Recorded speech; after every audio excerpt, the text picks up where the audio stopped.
All right. What a joy to be here. I always love to come to your town. It's so bright and shiny today. It's wonderful. Now, you probably, when he said 275-minute sessions, like I'm going to lecture to you at all, we're going to have some fun. We're going to high participation. So just so we get going, why don't you all stand up? I got a couple of things you got you to do. First thing I want you to do, and when I'm finished with one thing, I'll put my hand up, and if you see my hand up, put your hand up, and then everybody be quiet. First thing I want you to do is wander around for about 30 seconds and greet as many people as possible, but greet them in a very special way. Greet them as if they're unimportant and you're looking for somebody much more important to talk to. So if you could greet each other as if you're unimportant.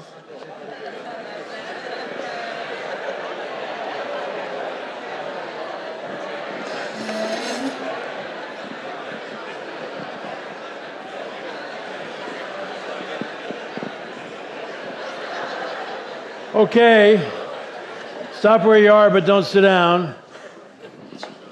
All right, now what I'd like you to do is greet each other for about 30 seconds now, but this time greet each other as if you're a long-lost friend and you're really glad to see them.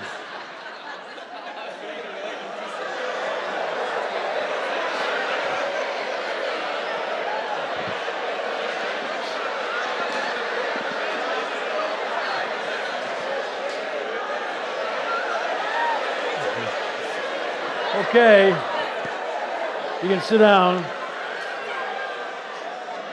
You can sit down. All right.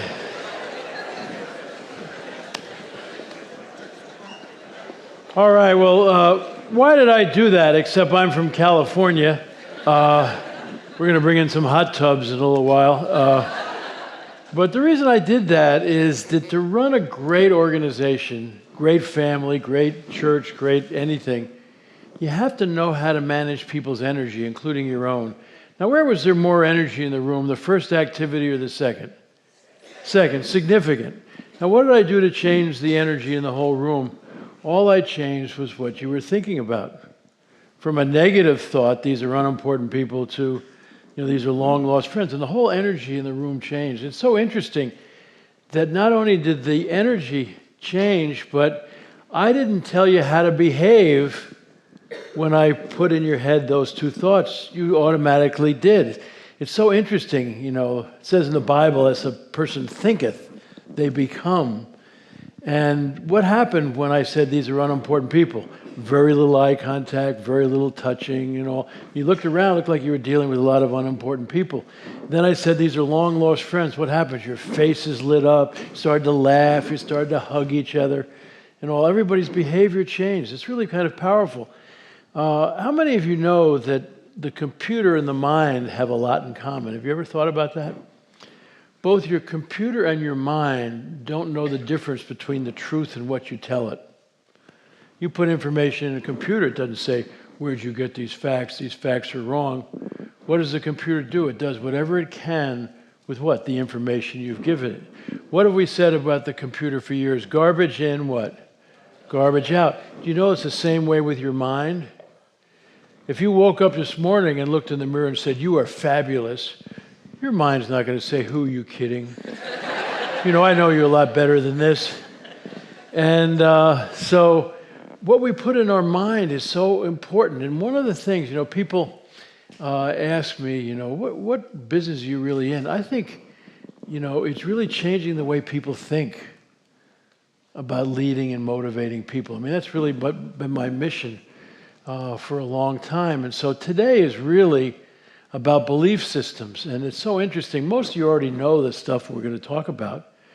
I remember when the 1 Minute Manager came out, so many people came up and said, I could have written that, And, because it's not all that complicated, but it's all about beliefs. What do you believe about people? And so that's one of the things that we're going to really do today is just kind of take on some beliefs you have. Because unfortunately, there's a lot of stinking thinking about leadership. I mean, how many of you know that the major problem in the world today is leadership? I mean, have we seen what self-serving leaders have done? in every sector of society and in countries and all that kind of thing. As we look around the world, it's just incredible, you know. And so what I want to do today is, you know, because it's been 30 years since the One Minute Manager came out, is to put that into a different context of what I've been thinking over the years and try to show you how it all fits in. Because one of the things I've come to the conclusion is that the most effective way to lead people is to be servant leaders.